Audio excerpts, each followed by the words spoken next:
بەناوی خوای گەورە سڵاوتان لەبێت بینەرانی بەڕێز و خۆشەویست وا بڕیارە شەمەی داهاتوو یەکەمین کۆبوونەوەی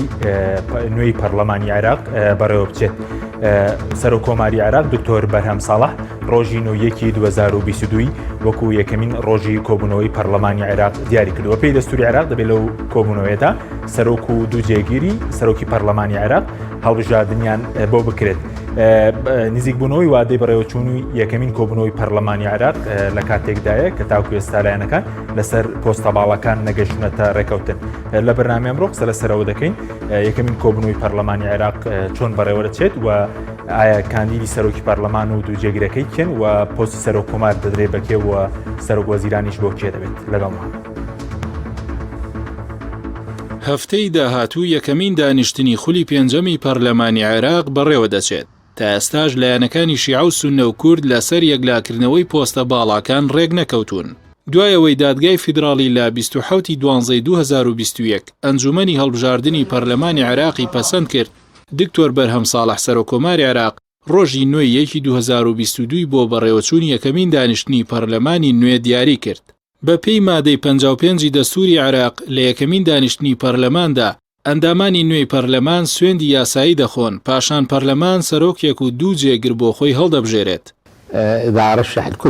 محمود مەشهەدانی وەک بەتەمەنترین پەرلەمانتاری عێراق سەرۆکاتی یەکەمین دانیشتنی پەرلەمانی نوێ دەکات. هەرچەندە 5 ڕۆژی ماوە بۆ بەڕێوەچوونی یەکەمین دانیشتنی پەرلەمانی عێراق، بەڵام تا ئێستا لایەنە سوننەکان لەسەر کاندیدی سەرۆکی پەرلەمان ڕێک نەکەوتون. لە دوای ڕوخانی بەعسەوە سەرۆکی پەرلەمان لای سوننەکان بووە. لە ئێستاشدا هەردوو کوتلەی سوننە دەیانەوێت پۆستەکە وەربگرن و لەسەر کاندیدی هاوبەش ڕێک نەکەوتون.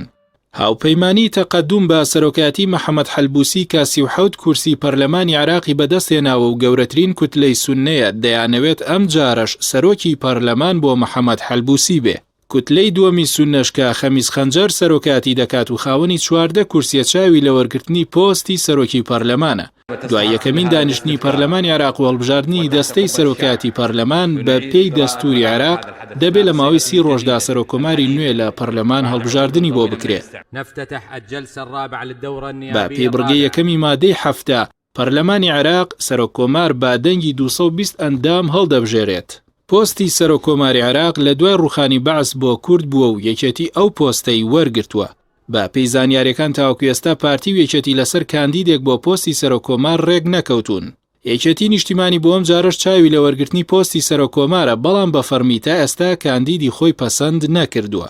لە ساڵی 2018 پارتی و یەکێتی لەسەر پۆستی سەرۆک کۆمار ڕێک نەکەوتن. سەرنجام چوونە پرۆسی هەڵبژاردن لەناو پەرلەمانی عێراق و یەکێتی پۆستەکەی بردەوە و پارتی دۆڕا. الرئيس المنتخب دكتور برهم صالح قاسم ليؤدي اليمين الدستورية بحضور رئيس المحكمة الاتحادية. هەر بە گوێرەی بڕگەی یەکەمی مادەی 76 دەستوری عێراق دوای هەڵبژاردننی سەرۆک کۆمار لە پەرلەمان، سەرۆک کۆماری نوێ لە ماوەی 15 ڕۆژدا کاندیدی گەورەترین فراکسیۆن بۆ پێکهێنانی حکومەت ڕادەسپێرێت. بە گوێرەی ڕێکارە دەستوریەکان، کاندیدی سەرۆکوەزیرانی عێراق دوای ڕاستپاردنی لەلایەن سەرۆک کۆمار دەبێت لە ماوەی 30 ڕۆژ کابینەکەی پێک بێنێ و پەرلەمان متمانی پێبدات. پۆستی سەرۆکوەزیران کە پشکی لایەنە شیعەکانە تاوەکو ئێستا یەکلان نەبووەتەوە بۆ کێ دەبێت. موقتەدا سەدر کە براوەی یەکەمی هەڵبژاردننی پەرلەمانی عێراق و خاوەنی 73 کورسیە بانگەشەی پێگەێنانی حکومەتی زۆری نەدەکات. هەرچی چوارچەوەی هەماهەنگی شیعەکانیشە داوا دەکەن حکومەتی تەوافق پێک بێنرێت.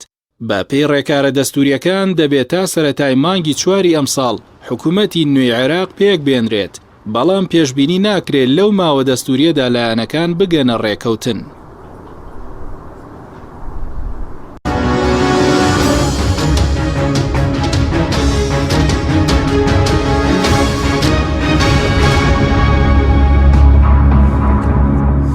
جارێکتر سڵاوتان لەبێت بەڕێزان بۆ قسەکرد لە سەرم پرسە میوانداری بەڕێز دکتۆر بەشیر حەداد جێگری پێشووی سەرۆکی پەرلەمانی عێراقمان کردووە. کاک دکتۆر زۆر سوپاس بۆ ئامادەبوون تا ئەگەر سەرتا لەوە دەست پێ بکەین. سەرۆک کۆماری عێراق ڕۆژی 9/1 دیاری کردووە بۆ کۆبوونەوەی خولی پێنجەمی پەرلەمانی عێراق. کۆبوونەوەکە دەکرێەوە ئایا لەو کۆبوونەوەیەدا سەرۆک و جێگیری سەرۆکی پەرلەمان هەڵدەبژێردرێن؟ بەناوی خوای گەورە میهرەبان، سڵاو لە جەنابتان کاک حەچیم، سڵاو لە بینەرانی بەڕێزی کەناڵی پەیام. وەکو جەنابتان ئاماژەتان پێدا وەکو لە راپۆرتەکەش ئاماژەی پێدرا کە سەرۆک کۆمار بەپێی دەستور ڕۆژی 9 دیاری کردووە بۆ ئەوەی کە یەکەم کۆبوونەوە و یەکەم دانیشتنی پەرلەمانی خولی پێنجەم بەڕێوە بچێ. ئەم وادەیە بە زۆری من پێم وایە بەڵێ 9 مانگ کۆبوونەوەکە دەکرێت، بەڵام ئەگەر هاتوو یعنی لەو فەرەزنا لەبەر هەر هۆکارێک بێ ئەم کۆبوونەوەی ئەنجام نەدرا پێویستە تا 11 مانگ ئەنجام بدرێت. واتە ئەگەر 9 مانگ نەکرا ئەوە دەبێت 10 مانگ، ئەگەر 10 مانگ نەکرا دەبێت 11 مانگ حتمما بکرێ. و دواخستنی کۆبوونەوەکەش ئەگەر لە حاڵەتێکدا دواخرا تەنها سەرۆک کۆمار دەسەڵاتی ئەوەی هەیە کە کۆبوونەوەکە دوا بخە و دەبێت پێش یان دەبێت تا 11 ئەم کۆبوونەوەیە ئەنجام بدرێت بەپێی دەستور. لەبەر ئەوە ئەمە تەوقیتێکی دەستوریە، وادەیەکی دەستوریە کە دوای پەسەندکردنی ئەنجامی هەڵبژاردنەکان لە لایەن دەرگای فیدراالیەوە پێویستە لە ماوەی 15 ڕۆژدا سەرۆک کۆمار بانگێشتی پەرلەمانی تازە بکە بۆ دانیشتن. بۆیە من بەڵێ تەوەقع دەکەم کە 9 مانگ دانیشتنەکە بکرێ، بەڵام دیار نییە ئایا هەر لەو دانیشتنەدا سەرۆک پەرلەمان و دوو جێگرەکەی هەڵ دەبژێرێن یان نا. لەوانەیە تەنها کردنەوەی دانیشتنەکە بێ جەلسەکە بێ و ئەندامانی پەرلەمان نوێ سوێندی یاسایی بخۆن و سەرۆکایەتی جەلسەکەش لەلایەن بەتەمەنترین ئەندامەوە دەکرێت. بەڵێ باشە کاکتۆر سەبارەت بەوەی کە پێشتر بڕیارێکی دادگای فیدراالی هەبوو کە نابێ یەکەم دانیشتنی خوری نوێی پەرلەمان بەکراوی بهێڵدرێتەوە. ئەمە گرفت دروست ناکە کە لە کۆبوونەوەی یەکەم 9 مانگ نەتوانرێت سەرۆکی پەرلەمان و دوو جێگرەکەی هەڵبژاردنیان بۆ بکرێت؟ نارە هەر وەکو بینیمان لە یەکەم کۆبوونەوەی خولی چوارەمیش دیسان دانیشتنەکە بەکراوەی هێڵرایەوە، ئەوەی کە پێویستە لەو کۆبوونەوەیدا هەڵبژێرێت. جا کۆبوونەوەکە ڕۆژێکی خان، دوی خان، سەی خان، گرنگ ئەوەیە کۆبوونەوەکە دوانەخرێەوە بەکراوەی بەجێبهێڵرێ. بۆیە ناکرێ کۆبوونەوەکە دابخرێ واتە ڕەفعی جەلسەکە بکرێ جەلسەی دووەم ئەنجام بدرێ. من پێم وایە کە پێدەچێ ئەمجارش ئەم کۆبوونەوەی یەکەمە بەکراوەی بەجێبهێڵرێت، چونکە تا ئێستا وەکو راپۆرتەکە ئاماژەی پێدرا لایانی سونی پێکاتەی سوننا تا ئێستا ڕێک نەکەوتوون لەسەر ئەوە ئایا سەرۆکی پەرلەمان لە تەقەدوم بێ یان لە عەزم بێ. باشە بەس کاکتۆر ئەوەی کە محمود مەشەدانی وەکو بەتەمەنترین پەرلەمانتار کە لەیەکی 1940 لەدایک بووە سەرۆکایەتی دانیشتنەکە دەکات، ئەو ڕۆڵی چییە؟ ئەو سەرۆک کە پێی دەگوترێت سەرۆکی بەتەمەن چ ڕۆڵێک دەبینێت بڵین ئەو کەسە کە سەرپەرشی یەکەم دانیشتن دەکات؟ سەرۆکی بەتەمەن ڕۆڵ و دەسەڵات هێر ئەوەندەیە کە دانیشتنی یەکەم بەڕێوە دەبات تا ئەو کاتەی کە دەستەی سەرۆکایەتی هەڵدەبژێڕێ، واتە سوێندی یاسایی دەخۆن هەمویان و جەلسەکە بەڕێوە دەبا و دەرگای پاڵاوتن دەکاتەوە لە پاشان بۆ سەرۆکی پەرلەمانچی خۆی دەپاڵێوێ، ناوەکان وەردەگرێ و دەست دەکرێت بە پرۆسەی هەڵبژاردن بە شێوەیەکی نهێنی. لە پاشان ئیعلانی ئەو کەسە دەکرێت کە دەنجی باڵێن 165 دەنجی بەدەست هێناوە واتە ئەغلەبیەی هێناوە، ئەو ئیعلان دەکرێت بە سەرۆکی پەرلەمان. لە پاشان هەمان پرۆسە دەست پێ دەکاتەوە بۆ هەڵبژاردننی جێگری یەکەم، اینجا بۆ جێگری دووەم کە ئەمە هەڵبژێرا. اینجا سەرۆکی بەتەمەن بانگێشتی سەرۆکی تازە و دوو جێگرەکەی دەکات بۆ سەر ستەیج بەخۆی دێتە خوارەوە، ئەوان ئیتر کارەکان بەڕێوە دەبن. ئەمە هەموو کارەکانی سەرۆکی کاتی واتە سەرۆکی بەتەمەنە، واتە جەلسەکە دەکاتەوە بەڵام دایناخە داخستی جەلسەکە لەسەر دەستەی سەرۆکاتی تازە دەبێت. باشە بەس کاکتۆر وەکو نیسابی یاسایی ڕێژەی یاسایی کۆبوونەوەی یەکەم پێویستی بە ڕێژەی یاسایی چەند پەرلەمانتار ئامادە بن ئامادە نەبن، ئەو مەترسیەشەیە کە کۆبوونەوەکە نیسابی یاسایی بڵێن بۆ تەواو نەکرێت؟ ئەکید ڕێژە یاسایی تەواو دەبێت لەبەرەوەی ئەندامەکان هەموویان پێویست ئامادە بن بۆ سوێندی یاسایی، چونکە ئەگەر سوێندی یاسایی نەخوا نابێت ئەندام پەرلەمان. بۆیە من پێم وایە هەموو ئەندام پەرلەمانەکان محاوەدە دەکەن یان زۆربەی هەرە زۆریان ئامادە دەبن بۆ ئەوی کە سوێند بخۆن و لە براوەوە ببن بە ئەندام پەرلەمان و هەموو ئستحقاقاتی قانونی و دارایی خۆشیان پێڕاوە ببینرێ. بۆیە بەڵێ ئامادە دەبن و پێویستی بە نیسابیش هەیە لەبەرەوەی دەنگدانی تێە. بەڵێ باش کاکتۆر بەس بڵین مەسەلەیەک لاکردنەوەی سەرۆکاتی پەرلەمان تەنە وابەستەیە بە سونە یاخود پەیوەندی بە کورد و شیعە هەیە، چونکە جگە لە سەرۆکی پەرلەمان کە پێشتر لای سونەکان بووە جێگیری یەکەم و دووەم لای کورد و شیعە بووە، ئەوەش دەبێت ڕێکەوتین لەسەر بکرێت، یانی ناکرێت سەرۆکی پەرلەمان بڵێن هەڵبژاردننی بۆ بکراوانی تر دوا بخرێن جێگیرەکانی. باباویش دەکرێت ینی لەوانەیە ینی لە یەکەم جەولەدا دەنگ بەدەست نەهێنن مەثەن کات هەوەکو بینیمان لە خوڵی چوارەم کە سەرۆکی پەرلەمان هەڵبژێرا وە جێگری یەکەم هەڵبژێرا بۆ جێگری دووەم جەولەی یەکەم کە لەبەرەوەی دووسێ کاندید لە ئارادا بوو دەنجی پێویست بەدەست نەهات، اینجا کاتەکەش درەنگ بوو و بۆ درەنگ و ئەندام پەرلەمانەکان ماندوو بوون، بۆیە جەلسەکە دوا خراپە کراوی بچێ بۆ ڕۆژی پاشتر دەکرێت. یعنی ئەگەر سەرۆک پەرلەمان هەڵبژێرا لەوانەیە جێگری یەکەم یان جێگری دووەم بۆ ڕۆژی دوایی بێ، بەڵام باشتر وایە و من وای دەبینم کە ئەم جارە بە یەک پاکێج یان بە یەک ڕۆژ لە یەک دانیشتندا هەر سێکیان دەنجیان پێ دەدرێت. بەڵام ئایا تەنها وابەستەیە بەلایانی خۆیان یان نا؟ من وا نابێنم تەنها وابەستەی بەلایانی خۆیانەوە، چونچی هەموو سەرۆکاتەکان چ سەرۆکاتی پەرلەمان چ سەرۆکاتی حکوومەت چ سەرۆکاتی کۆمار ئەمانە ڕاستە لە ڕواڵەتدا بەپێی ئەو دابشکردنە عرفی کە لە عێراقدا بووە ئەم سێ سەرۆکاتە دابشکراوە بەسەر سێ پێکاتەکە، سەرۆک کۆمار بۆ کورد و سەرۆکی حکوومەت بۆ شیعە و سەرۆکی پەرلەمان بۆ سونە، بەڵام بۆ کاندیدی سونەکان بۆ سەرۆکاتی پەرلەمان پێکاتەی شیعە و پێکاتەی کوردیش ڕازامەندیان دەبێت، یان دەبێت دەنجیان هەبێ بۆ چونکە تەنها بە دەنجی ئەوان دەرناچی پێویستی بە دەنجی شیعە و بە دەنجی کوردیش هەیە، بۆیە دەبێت ئەو کاندیدە ڕازامەندی کوردیشی لەسەر بێ و ڕازامەندی شیعەشی لەسەر بێ. بە هەمان شێوە بۆ هەڵبژاردننی کاندیدی سەرۆکی حکوومەت ڕاستە لە پشتی شیعەیە، بەڵام دەبێت لەلایەن پێکاتی سونەشەوە و لەلایەن پێکاتی کوردیشەوە دیسان ڕازامەندی لەسەر بێ بۆی دەنجی لەسەر بدەن و هەمان شتیش بەنسبە سەرۆکاتی کۆبارەوە. باشە بەسکاوی تۆر بەپێی دەستور بڵین سەرۆکی پەرلەمان دەسەڵاتی چییە؟ و جێگیری یەکەم و دووەمیش کە جێگیری دووەم پێشتر بەڕێز بووی و پشتی کووردە جیاوازیان چییە بڵێن دەسەڵاتەکانیان؟ دەسەڵاتەکان لە دەستوردا دیاری کراوە کە سەرۆکاتی پەرلەمان باڵێن سەرۆکی پەرلەمان دانیشتەکان دەکات و دانیشتەکان بەڕێوە دەباوە ئیشراف و چاودێری هەموو کاروبارەکانی پەرلەمان دەکات، چ کاروبارەکانی تەشریعی و نیابی و ئیداری و هەروەها با بڵێن بڕیارەکان بە ئیمزای سەرۆکی پەرلەمانەوە دەردەچێەوە دەڕوا بۆ لایەنەکان. بە هەمان شێوە دەستوریش دیسان دەسەڵاتی جێگری یەکەم و جێگری دووەمی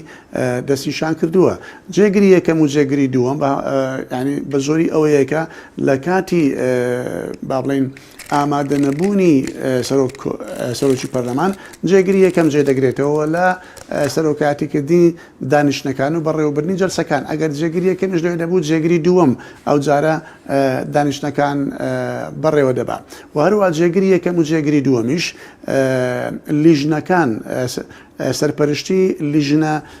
دائیمەکان و لیژنە هەمیشەیەکانی ناو پەرلەمان دەکەن و هەروەها سەرپەرشتی لایەنی ئیداری ناو پەرلەمان و با بڵێن فەرمانگەکان و بەڕێوەبەرە نیشتەکان و هەروە فەرمانبەرەکان دەکەن. دیسانەوە بە هەر سێکیان بە سەرۆک و بە هەردوو جێگرەکەیەوە بەرنامەی کار ئامادە دەکەن و ئەو شتێک کە لە بەرنامەی کارە پێویستی بە ڕەزامەندی هەرسێ لایەن هەیە. باشە بە زۆک و جێگری دووەم کە پێشتر پشکی کورد بووە پێ دوایە ئەم جارش هەر لای پارتی دموکراتی کوردستان دەبێت یاخود ئەگەری گۆڕانکاری شەیە بڵین لە جێگری دووەمی سەرۆکی پەرلەمان؟ گرنگ ئەوەیە ئەمانە پشتی کوردە چ سەرۆک کۆمار جێگیری سەرۆکی پەرلەمان ئەمە پشتی کورد دەبێ و ئەم پشکەش ئایا بۆ پارتی دەبیان بۆ یەکێتیان بۆ هەر لایەنێکی دیکە دەبێ ئەمە بەپێی ئەو ئیتیفاقا و ئەو ڕێککەوتنە کە لەنێوان لایەنە کوردیەکان دەکرێت بە تایبەتی لە نێوان یەکێتی و پارتی بە باعتیباری ئەوەی کە زۆرترین کورسیان بەدەستێناوە بۆیە ئەمە بەرامبەر بە هەموو پۆستەکانی دیکە کاتێک کە ڕێککەوتن دەکرێت دابش دەکرێت سەرۆک کۆمار بۆ لایەک دەبێت و جێگیری سەرۆکی پەرلەمان بۆ لایەک دەبێت وەزارەتەکان بە هەمان شێوە دابش دەکرێت بۆیە ئەمە دەمێنێتەوە سەر ئەو ڕێککەوتنی کە نێوان یەکێتی و پارتی بە تایبەت دەکرێت. باشە بەس وەکو سوودی بۆ کورتەیە بڵێن ئەو پۆستە یاخود بڵێن بەرنامەی کاری پەرلەمانی عێراقیش بە زۆرینە و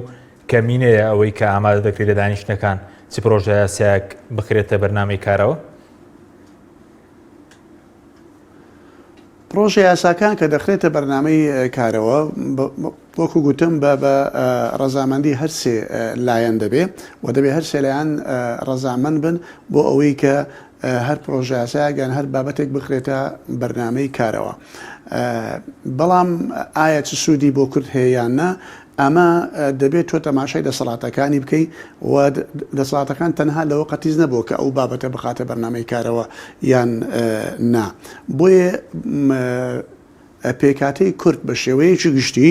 هەموو پێکەوە یەک پاکێژ دەتوانن کار بکەن. مەثەلەن جێگیری سەرۆکی پەرلەمانە، سەرۆک کۆمارە، وەزیرەکانە، ئەندام پەرلەمانەکانە ئەوانە کە بەیەکەوە ئەگەر کار بکەن بەڕاستی دەتوانن ڕۆلی گرنگیان هەبێ. بەڵام یەکێک بە تەنها سەرۆک کۆمار بە تەنها لایەنەکانی دیکە یارمەتی نەدەن، جێگیری سەرۆکی پەرلەمان بە تەنها ئەگەر مەثەن کوت لە کوردیەکان یارمەتی نەدەن و بە هەمان شێوە وەزیرەکان ئەگەر یەکدەستی و هەماهەنگی لەگەڵ بێ بەڵێ دەتوانێت سوودی هەبێ و تا ڕادەیەک دەکرێت ئەو شتانە کە لە زەرەر و لە زیانی کووردا دەتوانێت کە نەیەڵڕێ بخرێتە بەرنامەی کارەوە ئەویش تا ڕادەیەک کە ئەتۆ بتوانێت کار بە یاسا بڕوە. بەڵام ئەمڕۆ عێراق هەموو شتێکی بە یاسا و دەسوور نییە. بینیمان چۆن بەدەیان جار یاسا پێشەل کراوە و دەستور پێشەل کراوە. ئەم دەستورە کە هەموو دەنگمان لەسەر داوە لە 1950 عێراقیان دەنج لەسەر داوە. ئایا دەستور تا ئێستا هەموو جێبەجێ نەکراوە؟ جێبەجێ کراوە؟ چەندین جار ئەم دەستورە پێشێل نەکراوە بۆیە یاساش پێشێل دەکرێت، دەسەڵاتی جێگریەکەم جێگری دومی جاری وایە پێشێل دەکرێت. بۆیە دەڵێم ئەگەر هەموو کورد بەیەکەوە یەک دەنگ و یەک هەڵوێز بن دەتوانین زۆر شت بکەین و دەتوانین جێگری سەرۆکی پەرلەمانیش دەسەڵاتەکانی خۆی زۆر بەهێزەوە بەکاربێنێ. باشە کاک تۆ سەبارەت بە سەرۆکی پەرلەمان ئەوەی کە باست کرد هەلبوسی 37 کورسیە خەمیس کەنجەر کەویش هەرسوونەیە 14 کورسی هێناوە. پێ دوایە بۆ کامیان دەبێت چکە ئێساوانیش لە ناوسونەکان کە دوو کوت لە هەیە ناکۆکیان هەیە لەگەڵ لەسەر سەرۆکی پەرلەمان؟ وەڵاوە سیاسەتە ئیتر نازانرێت تا ئێستا نازانرێت ئایا بۆ کامیان دەبێت. بەڵام بە زۆری ئەگەر لە من دەپرسی من پێم وایە تەوەقع دەکەم، ناڵێم لە 100% تەوەقع دەکەم کە بۆ هەلبوسی بێ ئەمجارە دیسان لەبەر ئەوەی هەلبوسی هەم ژمارە کوسەکانی زیاترە و هەم لەوانەیە پشتگیریەکی زیاتریشی نێوخۆیی و نێودەوڵەتیشی هەبێ زیاتر لە کاندیدەکانی عەزم. بۆخۆ عەزم تا ئێستا لە نێو خۆیاندا ڕێک نەکەوتون لەسەر کاندیدێک کە بەرامبەر هەلبوسی ڕای بگرن. بۆیە بەڵام تەقەدوم لە ناو خۆیاندا ئەمە هەر لە سەرتاوە هەلبوسی تاکە کاندیدە لە ناویان. بۆیە ئەمەش دیسان خاڵێکی ئیجابیە و خاڵێکی بەهێزە بۆ تەقەدوم. بەڵام ئەگەر عەزم بڵێن ئەمە بۆ خۆمان دەمانێت تا ئێستا زیاتر لە کاندیدێک ناوی هەیە بۆ ئەوەی کە ببێتە کاندیدی عەزم بەرامبەر بە هەلبوسی. و من پێم وایە ئەمە لە کۆتاییدا چارەسەر دەکەن، لە کۆتا لە حەزش بێت چارەسەر دەکەن کە یەک کاندیدیان دەبێ یانیش لەوانەیە هیچ دوور نییە بە دوو کاندید بێنە ناو پەرلەمانەوە، هەم هەلبوسی و هەم عەزمیش کاندیدەکانی خۆی پێشکەش بکە. لەوانەیە لە دەرەوەی عەزم و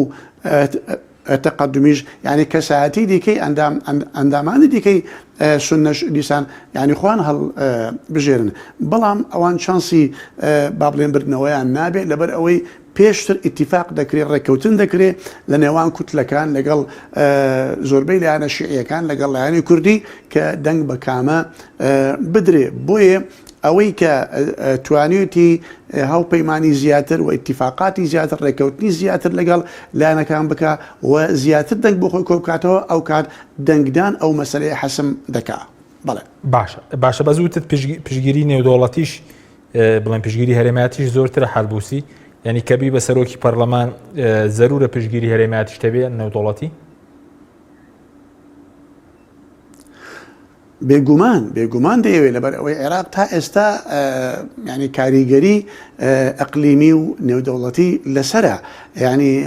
وڵاتانی دەوروبەر وڵاتانی دیکەی زلهێز ئەمریکا و ئێران ئەمانە بەڕاستی ڕۆڵیان هەیە و دەتوانن ینی وا بکەن کە کاندیدێک بەهێز بکەن و بتوانن دەنجی بۆ پەیداکەن لە نێوان لایەنەکانە بۆیە بەڵێ ئەو کاندیدەی کە بۆ سەرۆکاتی پەرلەمان یان بۆ هەر سەرۆکاتەکان پێویستە پشتگیریەک یان بە بڵێن ئۆکەیەکی نێوخۆیی زائیدەن ئۆکەیەکی ئەقلیمی نێودەوڵەتیشی هەبێت باشە ئێستا کێ پشتگیری لەو وڵات هەرێمەتیانە کێ پشتگیری حەلبوسی دەکات کێ پشتگیری خەمیس خەنجە دەکات دیارە بڵێن لە وڵاتان لە ئێران بێت لە تورکیا بێ نازانم باسی ئیمارات دەکرێت خۆ بەڵێ دیارە مەسلەکان دیارە بەڵام تا ئێستا یەکلایی نەبووتەوە ئەمانە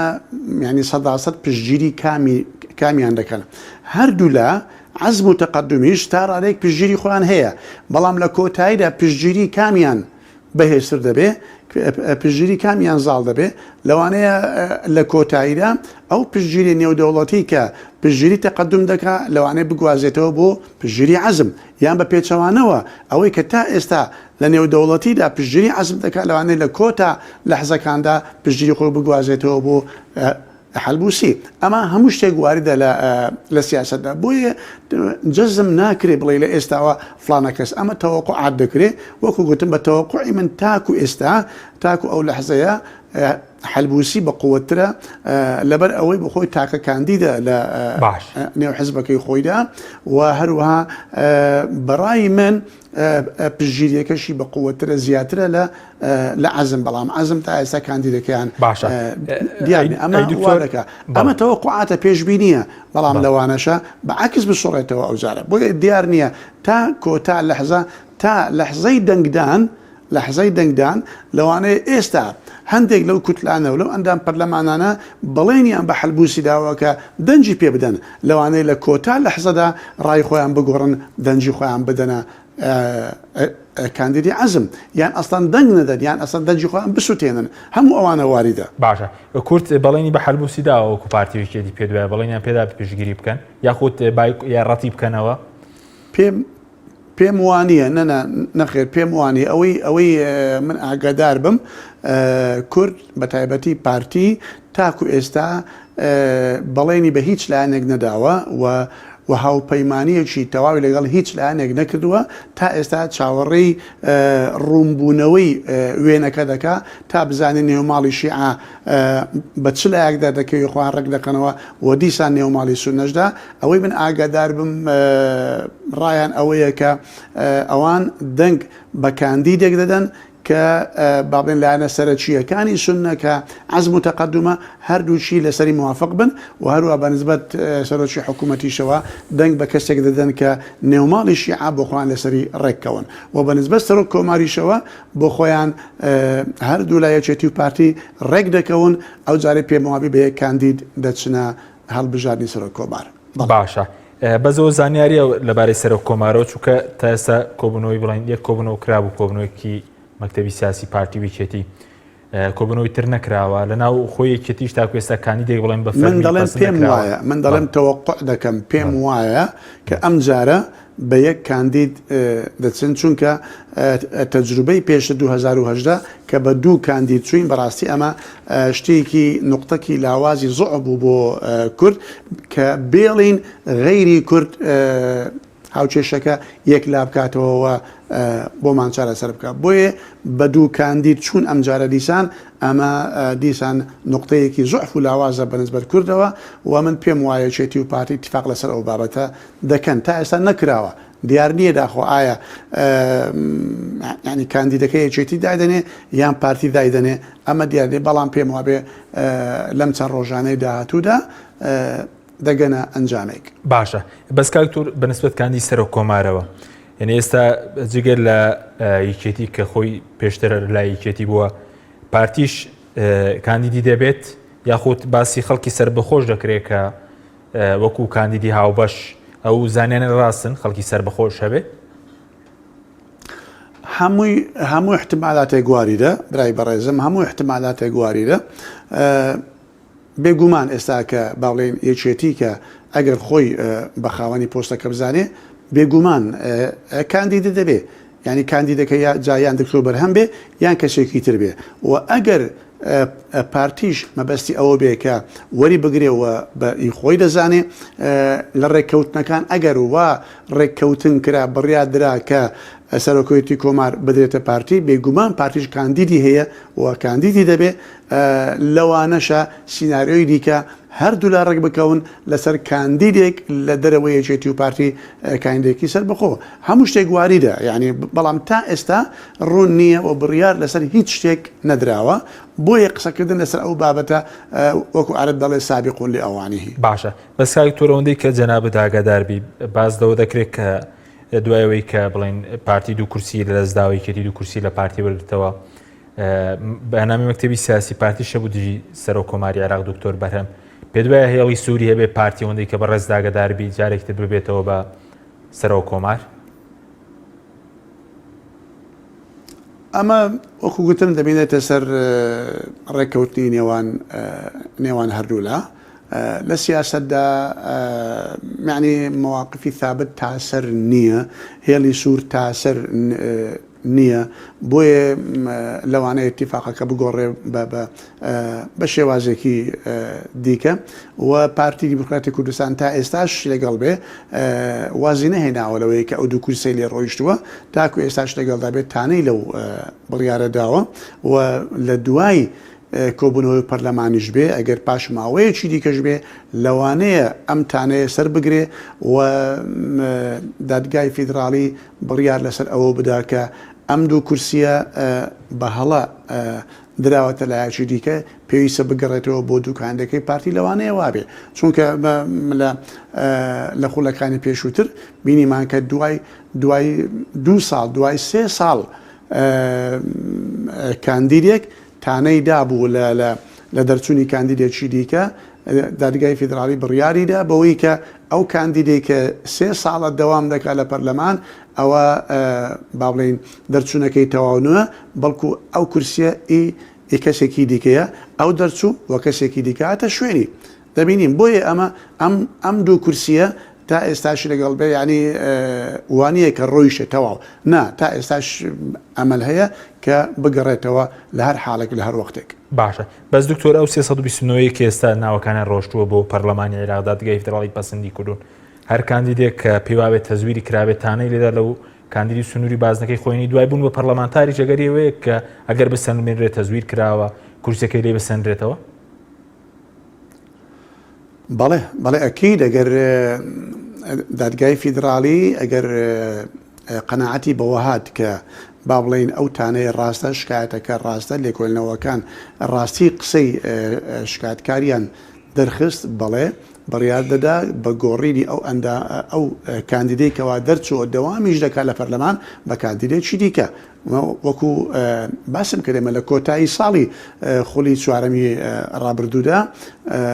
نزیکەی 5-6 ئەندام دەرچوون بە بڕیاری دەرگای فیدراڵی ئەندامی تازە هاتنە شوێنیان بەڵێ واریدە ئەمە چکە بابەتێکی دەستوریە و بابەتێکە لە یاسای ئەنجومەنی نوێنەران داهاتووە کە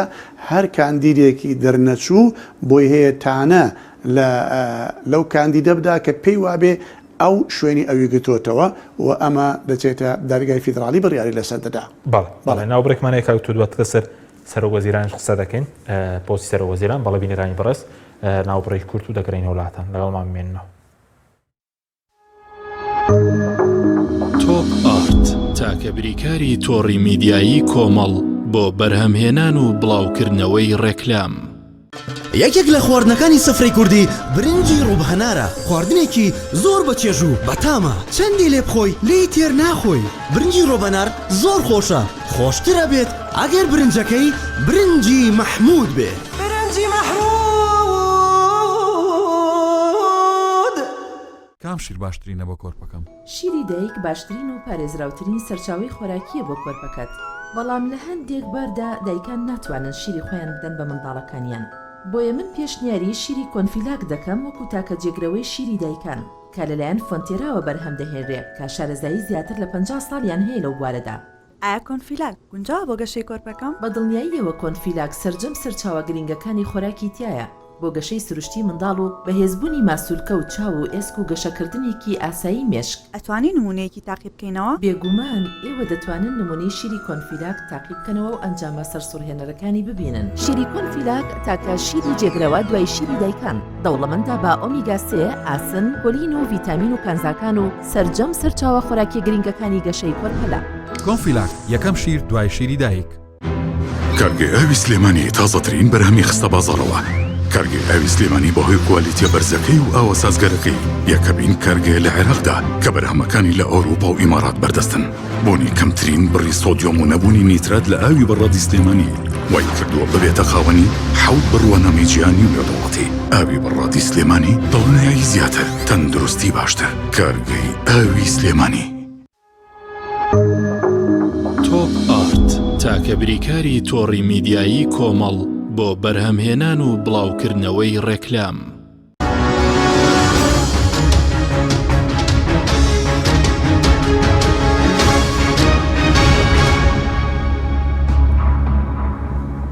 جارێکتر سڵاوتان لەبێت بینەرانی بەڕێز. کاکتۆر بەردەوەی بچینە سەر پۆستی سەرۆکوەزیران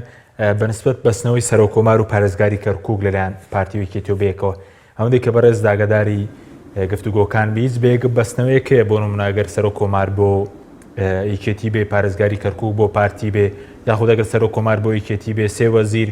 کە بڵێن لەم کابینێ هەیە بۆ لەگەڵ جێگیری سەرۆکی پەرلەمان بۆ پارتی بێت؟ هیچ لەو تەفاسیلانە دیار نییە و ئیعلان نەکراوە. بەفەرمی هەر ئەوەندە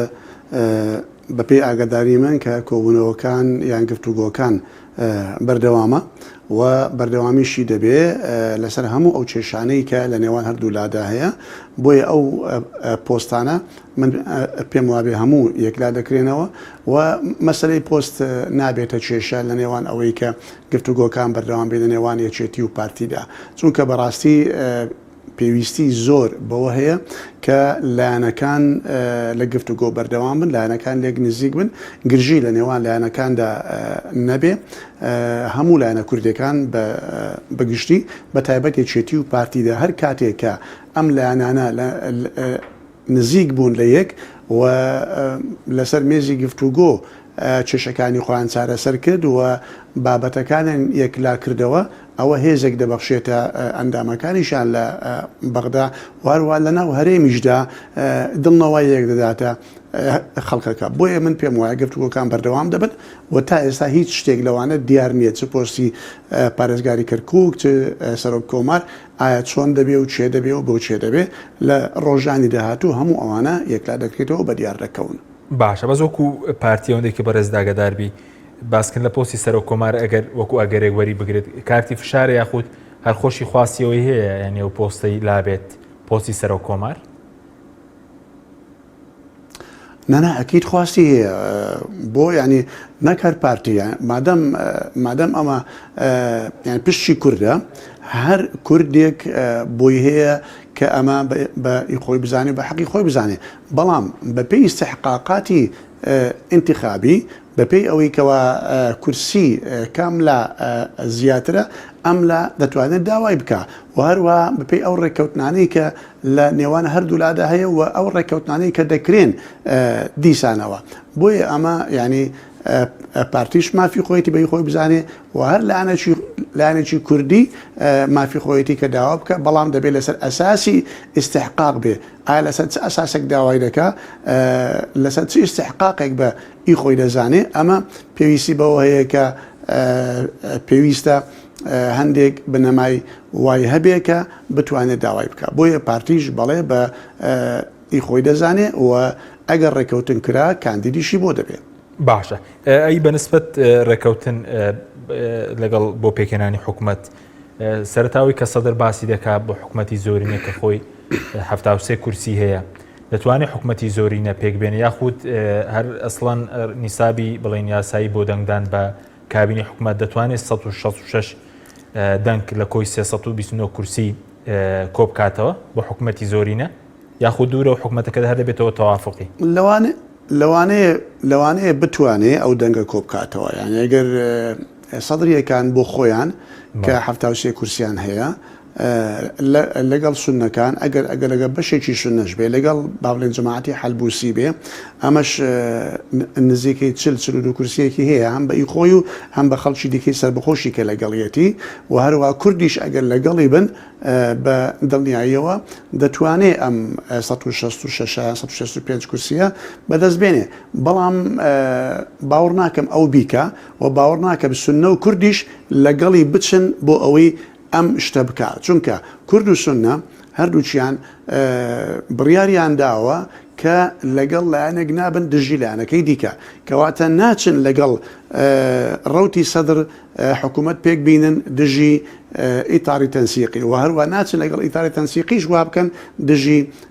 ڕەوتی سەدر چونکە ئیتاری تەنسیقی ئەوانش دەڵێن ئێستامە نزیکەی 85 کورسیمان هەیە یعنی ئەگەر بەشێک لە سونەکان و بەشێک لە کوردەکان لەگەڵیان بچن ئەوانش دەتوانێت 165 کورسیەکە دروستکان بەڵام ئەمە ناکرێ لەبەرەوەی ئەگەر هەر لایەک بەبێ ویستی لایەکەی دیکە ڕەوتی سەدر بەبێ ڕەزامەندی ئیتار تەنسیقی ئیتار بەبێ ڕەزامەندی تەیاری سەدری ئەگەر حکوومەتی پێکینە ئەم حکوومەتە تەمەنی درێژ نابێت ناتوانێت چونکە لایەکەی دیکە بەڕاستی نایەڵێ ئەم حکوومەتە بەردەوام بێ بۆیە ئەگەر ڕەوتی سەدر بەبێ تەوافق لەگەڵ ئیتار یان لەگەڵ بەشێکی ئیتار ئەگەر حکوومەتی بەتەنەها ئەغلبیە پێکەینە ئەو کات بە دڵنیاییەوە لایەنەکانی ئیتاری تەنسیقی چ جەماعەتی مالکی چ جەماعەتی عامری چ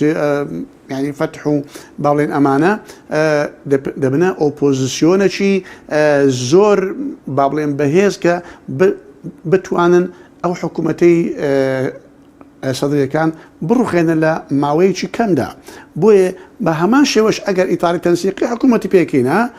سەدرریەکان دەتوانە حکوومەتەکە بڕوخێنن بۆیە ئەمە ناکرێت یعنی عێراق پێویستی بەوە هەیە کە بە تەوافق حکوومەتێکی بەهێز پێک بێکە بتوانێت چارەسەری کێشەکانی عێراق بکە بەڵام بەو شێوەیە کە لەبەر ئەوەی تا ئێستا وشیاری دیموکراسی و تێگەیشتن لە فەلسفەی دیموکراسی لە عێراقدا نەگەیشتووەتە ئاستێکی ئاوا کە لایەنی براوە حکوومەت پێک بێنێ وەلایەنەکەی دیکە ببیتە ئۆپۆزیسیۆن و چاوەڕوان بکە 4 ساڵی خۆی چاوەڕوان نەخێت چاوەڕوان ناکە دەڵێ یان منیش بەژارم لە حکوومەت یان تێکی دەدەم وەکو کە ئەنەما چۆن وەختی خۆی دەیانگۆن ئەگەر نەتوانم لەگەڵت حکوومەت پێک بێنم دەتوانم حکوومەتەکەت بڕۆخێنم ئەمە بە هەمان شێوە لە بۆ هەردوو لاوایە بەخۆی ئەسڵ وایە کە کامیان کوتلەی دیابی گەورە لەناو پەرلەمان دروست کرد ئەو حکوومەت پێک بێنێ لاکەی دیکە پیرۆزبایی لێ بکە و زۆر بە خۆشحاڵیەوە خۆی وەکو ئۆپۆزیسیۆنێکی سیاسی بەهێز نیشان بدا کە بتوانێت لە خلالی ئەو 4 ساڵەدا تەوجیه حکوومەت بکە و با بڵێن گلەیەکان گەندەڵیەکانی حکوومەت ئاشکرا بکە و چاودێرێکی بەهێز بێ بەسەر حکوومەتەوە بە تایبەتی کە ئێستا بنەمایەکی ئۆپۆزیسیۆن پەیدا بووە ئەم بنەمای ئۆپۆزیسیۆنە بەشێک لە کوردی تایە بەشێک لە شیعی تایە بەشێک لە سونەشی تایە ئەمانە کوردەکە ئەوە تا ئەوە با بڵێن کوتلەی نەوەی نوێ لەگەڵ یەکگرت و وابزانام کۆمەڵیش ئەگەر ینی بە هەڵە نەچوو بم ئەوانش لەگەڵیان دەبن مشارەکەی حکوومەت ناکەن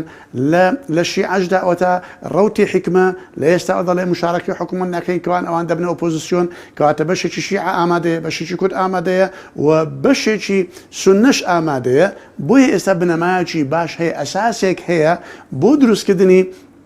ئەم ئۆپۆزیسیۆنە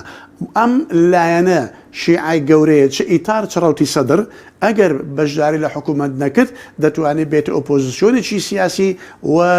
باڵێن پێشڕەوی ئەم ئۆپۆزیسیۆنە بکە قیادەی ئۆپۆزیسیۆنەکە بکە بۆ ئەوەی ئەمە ببێتە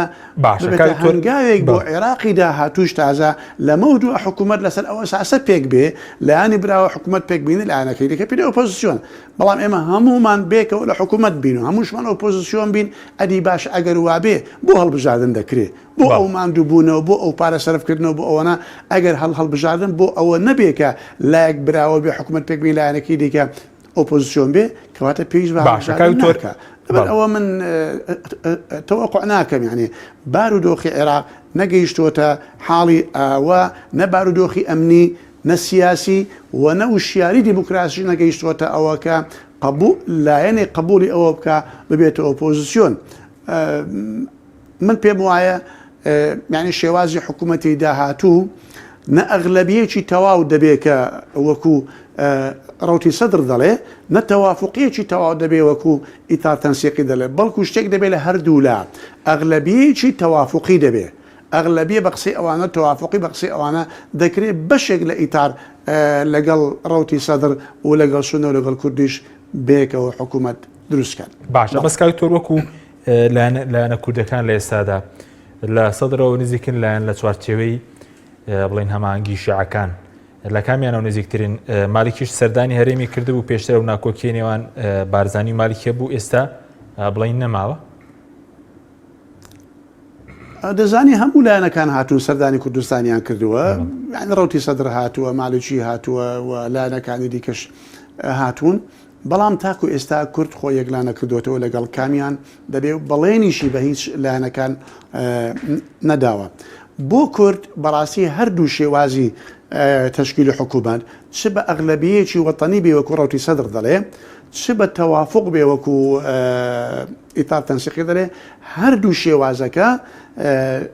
لایانی ئەرێنی و لایانی نەرێنیشی هەیە ئیجابیات و سلبیاتیش هەیە بۆ کورد بەلەبەر ئەوە پێویستە کورد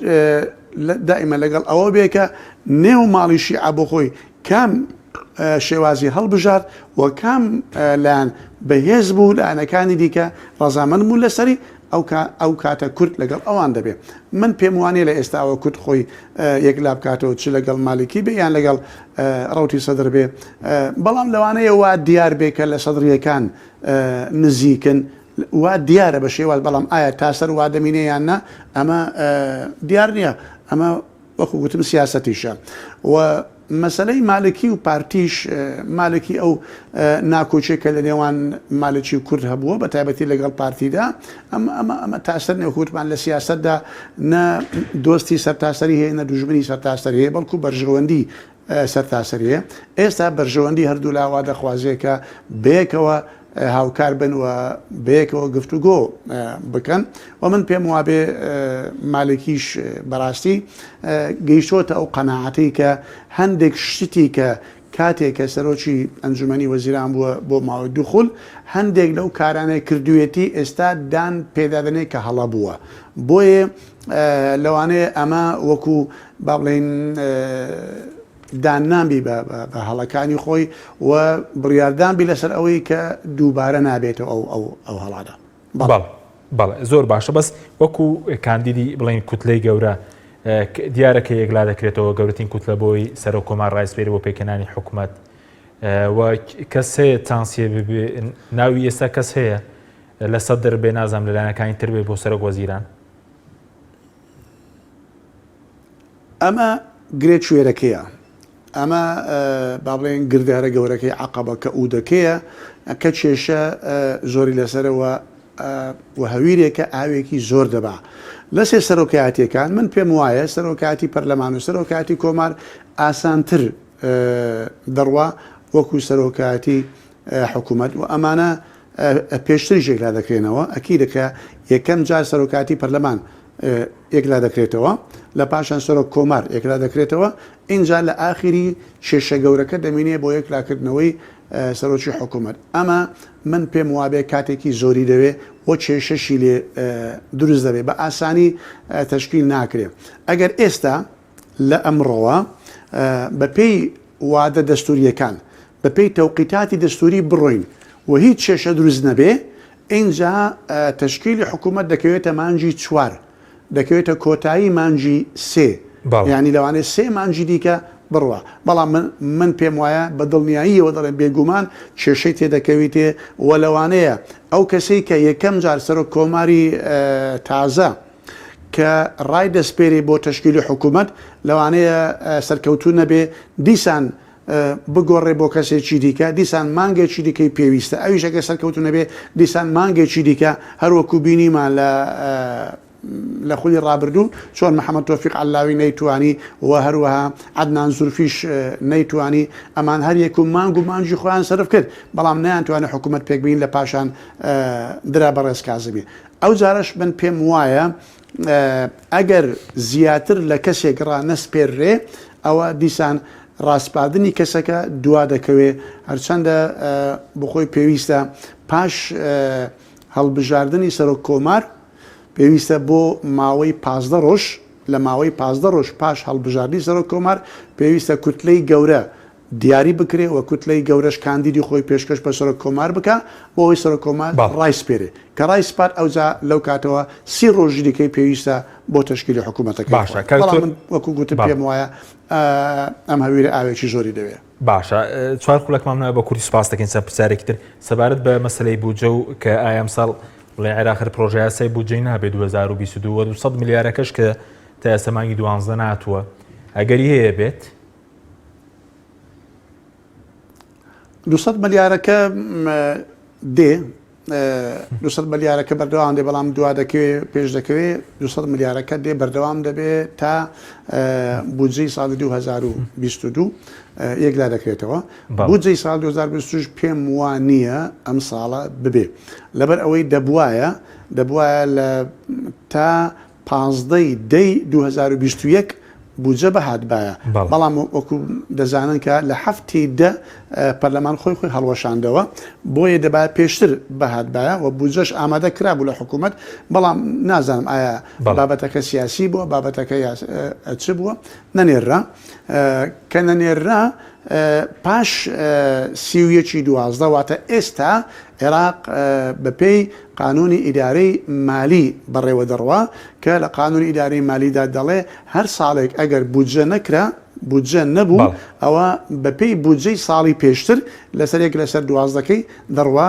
تەنها مەسلەی موچە و بودجەی تەژمیلی 200 میلیارەکە دێت کاک دکتۆر مانگی 12 بە کورتی وانە